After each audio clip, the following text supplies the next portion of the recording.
Hello everyone and welcome back to the GSMC Fantasy Sports Podcast, brought to you as always by the GSMC Sports Network. Hope you enjoyed that first segment. Before we get into our second one of the day, I do want to remind you yet again to consider liking, following, and subscribing to the show and the podcast as a whole.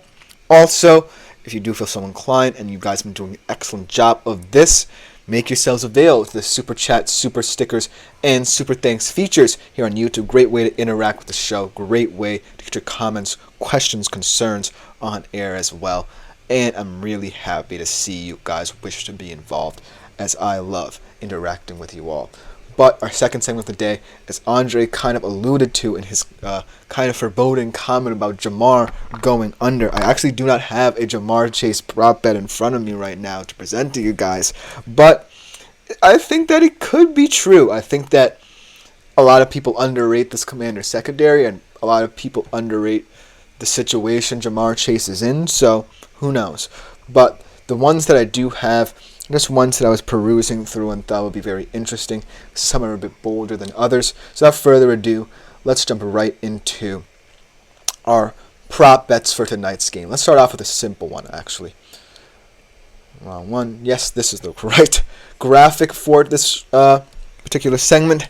Josh Allen over 225 plus pass yards. And at minus 135, it is kind of a bold prediction because, like I said, Josh Allen isn't expected to do much in this Bills offense outside of protecting the football and making the right reads. But I think in time he'll understand that the Jags defense is going to challenge all of his receivers. And if, as Andre kind of alluded to, he does have to escape the pocket, he is going to have opportunities to extend plays, and he's one of the best at it. And I think the screen action game will also work very well for him. Chase a very underrated receiver out of the backfield. And like I said, this could be a big game for Dalton Kincaid tonight. I think that Josh Allen will be very timely in how he decides to throw the football to Kincaid. As Andre says, I can't find a Jags bet I like to pair with a Josh Allen free square. Well, this could be your Jags bet for you tonight, Andre. As I have... I might have to skip. I didn't include it actually in my graphic, but I do have Trevor Lawrence under 1.5 pass TDs. Unfortunately, I don't have a nice graphic to go with it, but under 1.5 pass TDs at minus 180. Yeah, I just feel like this is one of those games where the Bills' defense will really show its might against a really overmatched receiving core. Yes, Brian Thomas Jr. has some flashes of the brilliant wide receiver he can be for Trevor Lawrence, but right now, it's just like limiting damage control. This offense is like one game away from going completely off the rails. And I did warn a lot of you about this Jags offense and why I didn't like it, and it just seems like the speed and elusiveness isn't translating to Trevor's game. I think that they're too concerned with getting guys vertical and trying to create explosive plays out of nothing, when in fact you need various routes to really help Trevor Lawrence go through progressions, determine who's open, and things of that nature. Because right now, I just think that they're not necessarily utilizing the different traits these wide receivers have in the best way, and that could punish them. And I think that we'll see Trevor Lawrence underperform yet again tonight's game with under 1.5 passing touchdowns. So Andre, hope that helps for you. Very interesting bet. I love the Josh Allen free square for you. But the next bet, how about Keon Coleman in this game? I think a lot of people are underestimating the value he might be able to add to this Bills offense, especially when Josh Allen might be forced out of structure.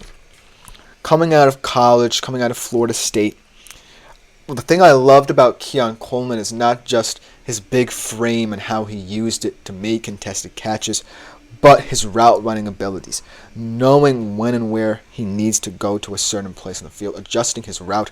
As Bigums, a new commenter, enters the chat, traded Neighbors for Bijan in a PPR league. Thoughts?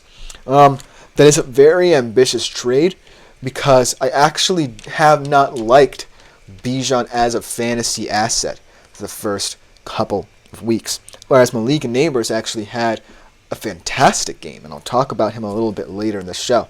As Andre says, damn, you think Yoshivas has a big game tonight?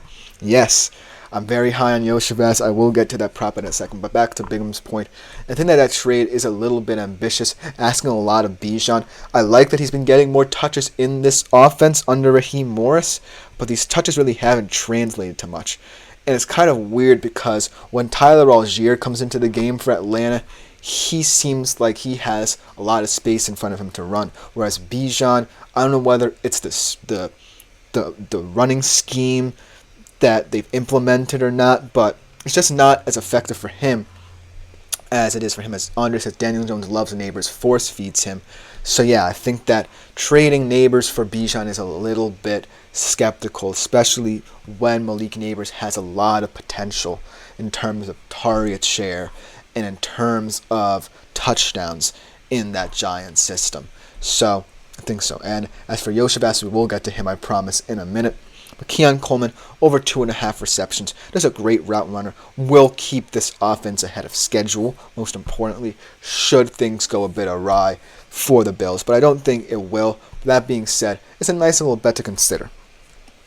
Coming up next, though, Jayden Daniels. Let's talk about Jayden Daniels because a lot of people might not have a Commanders bet for tonight because a lot of people might not like a lot of Commanders bets in general. But Jayden Daniels, this one also feels kind of easy, over 25 plus rush yards.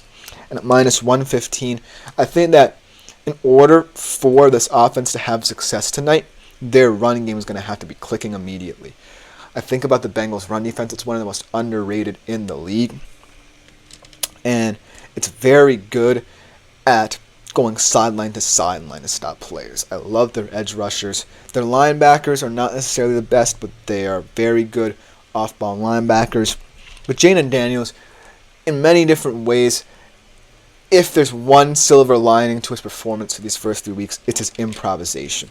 And we know that he has the wheels to get out in space and be effective for the Commanders. So if the Commanders are down a lot, or if they're trying to get back into the game, then Jayden Daniels, his legs will definitely be a factor. So that seems to be an easy bet in the Commanders-Bengals game if you're looking for a little nice Commanders bet.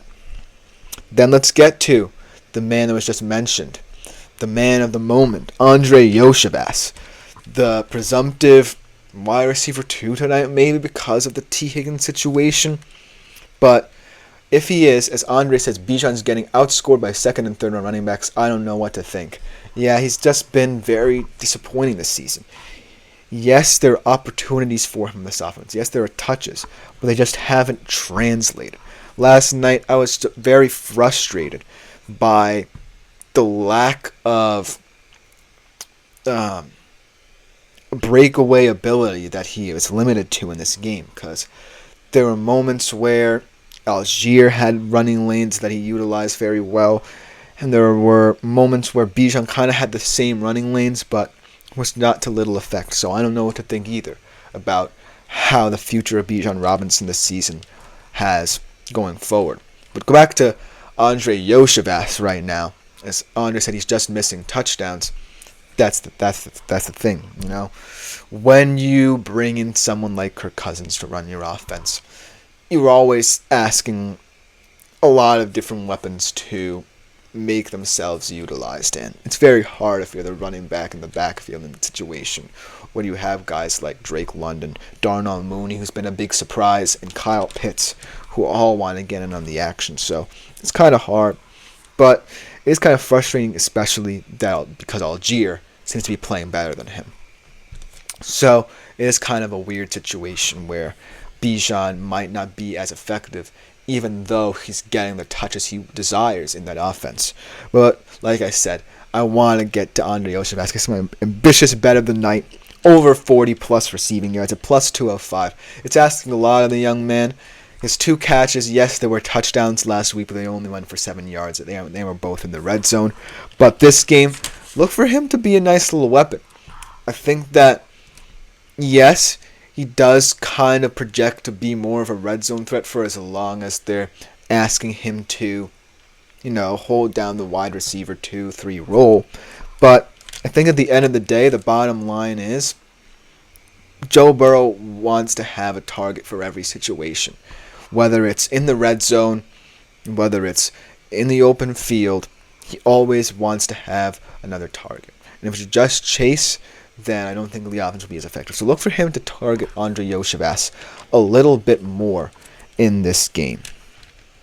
That being said, I think that in terms of both of these games, and the reason why they're very weird to bet on is that, for example, the Commanders-Bengals game is just one of those games where you have to really be confident in the matchup that you're looking at to say, okay, I want to bet on this game. Because even I'm a little bit skeptical about the Jayden Daniels, but even though he's a fantastic rushing quarterback, I'm especially skeptical about the Andrei Iosivas one because there are just so many questions about the Bengals wide receiving core now.